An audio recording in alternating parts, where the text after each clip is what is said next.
Hello, my name is Eddie Tofpik. I'm Head of Technical Analysis and Senior Markets Analyst at ADM Investor Services International Limited. And here is your weekly technical analysis of New York and London sugar markets. I'll start with ice raw New York sugar. I'm again sorry for the multitude of lines and labels that I've drawn on this daily chart. However, there's a lot going on here technically, and they are all valid in deciphering what is going on here. The declines early this year below the long moving average, currently at 1866, can be traced back to three patterns created between August 2021 and January 2022. These patterns are, well, to start with, they are complex versions of normal workaday patterns. They are, and I'm going to do something I normally try not to, but I will highlight them with my cursor. So, pattern number one, a complex head and shoulders top from August to November 2021. The neckline is currently at 2070. So that's this line here. You can see it. Shoulder, head, shoulder. And it goes way up there, up top right. The second one is a complex triple top from August to November 2021. The neckline is at 1963. And so this is the triple top you've got. And the neckline is going up there. One goes off just there. The third one, and the most recent, is an awkward head and shoulders top from October 2021 to January 2022. The neckline is currently at 1782, and that's this awkward one here. You've got shoulder, head, shoulder, and it's going down just below the market now. Patterns 1 and 2 can be somewhat disregarded, as the patterns below targets for the patterns below are both already been reached, and it is only the general bearish activity created by these patterns that I really wanted to talk about. Pattern 3, the awkward head and shoulders top, is still ongoing and needs to be considered. Now, 6 weeks ago, the market tried breaking below both the neckline and the long moving average and managed to close with two consecutive closes below the neckline. However, the market was held up on a closing basis by the 50% Fibonacci line of the March to November 2021 move at 1768. The recovery lasted as far as a combination of short medium moving average, currently 1867, and especially the medium moving average.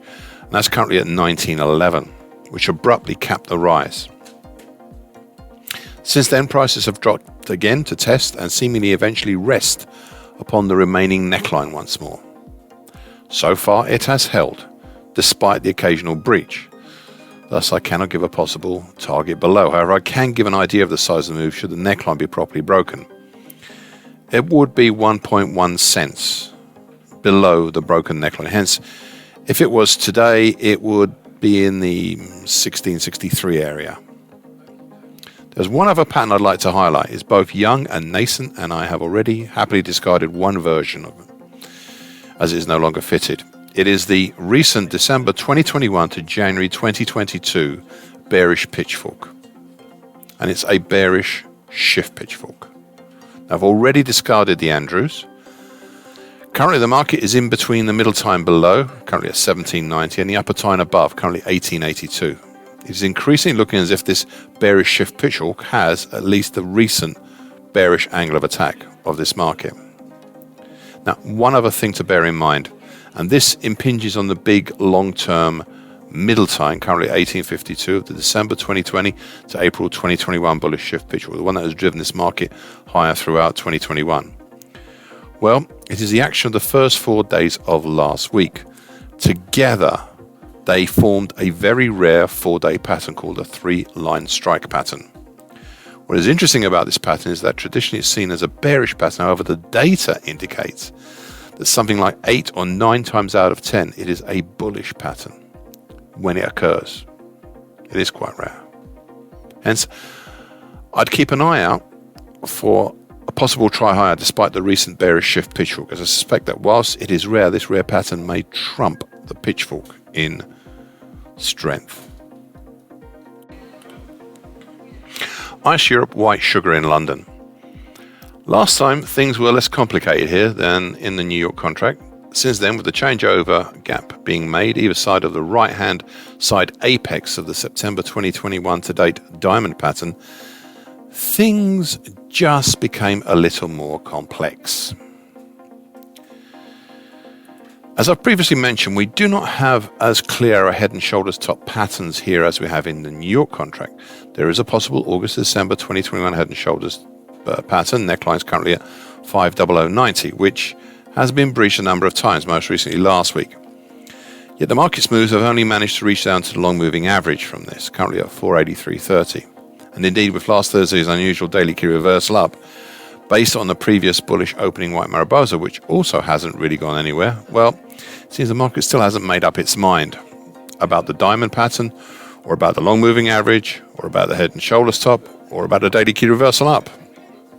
Anyway, below the long moving average, the next supports are the 2022 low at 477.60, the 50% Fibonacci line for the whole of 2021 at 471.60, and the congestion around the May 2017 high in the 469 even area. Of these three, I'd say the last two were and are the most significant. However, going back to the diamond pattern, on the top side we have the downtrend currently at 496.70, ably helped by the paralleling short medium moving average currently at 497.80, and to a certain degree by the further overhead medium moving average currently at 503.20. Meanwhile, below, or rather the bottom, the trend line for the diamond pattern is currently at 489.20, was breached last week with a question mark over it, whether it has yet been properly broken. However, I feel obliged to lay out possible target X below for this pattern. Thus, that is for 58.30, with a secondary harder target X1 in the 440.5 area. Additionally, as previously mentioned, we have another ostensibly bearish pattern formed over August 2021 today, and that is a possible but complex head and shoulders top. The neckline currently, as I said, 50090 for this complex pattern, was broken last week as well. Thus, we have a preliminary target X2 for this in the 458.20 area, and a harder secondary target X3 in the 446.5 area. Therefore, you can see that this target X and target X2 are basically in the same region, whilst target X3 is just below target X1, just before target X1. Now, I know it sounds complex, but you should be able to see those clearly on the daily chart. The question now is whether the market will follow through with these patterns, or will it be a false break? Sugar white premium spread. Of the three key patterns that were in effect last time that I spoke, well, we are now down to two patterns. We have the still solid looking support of the mid-August today uptrend, currently at 93.25. This is quite a steep angled uptrend, and one I would normally regard as having a limited lifespan. However, it has been operational this time, and during this time has become a 5-pointer uptrend. Thus, this is one to watch closely. The second is one that has crept up quietly, as it is a subtle one. Over Christmas, we had a crossover for a bow tie formation consisting of the rising short moving average, currently 97.5, the rising short medium moving average, currently 87.5, and a slowly declining long moving average, currently 76.25. What was interesting was how all the moving averages went into the bow tie formation in the right order, a rare feat in some markets. So what should we look for? Well, theoretically, the market should move in the direction of the outgoing moving averages, in this case higher, which the market has already done so. However, the key move again, theoretically, should happen between 15 to 20 trading sessions after the crossover. In this case, it will be between the weeks of the 4th of April to the 9th of May this year. Hence, I would suggest putting a note in your respective diaries and calendars for that period, just in case. As for where the market is now, well, prices last week peaked just short of the March 2021 high at 108.5. But the main resistance is still above, at the 2021 high at 116 even. Meanwhile, support below the uptrend is at the two relatively close 50% Fibonacci lines. The June 2020 to August 2021 move at 82.75, and the July 2019 to May 2020 move at 80.25. Thank you for listening. This weekly broadcast gives the essential market patterns and consequences. Please be aware of the risk disclaimer posted with this broadcast. Copyright Eddie Tofpik and ADM Investor Services International Limited. And here comes the final bit.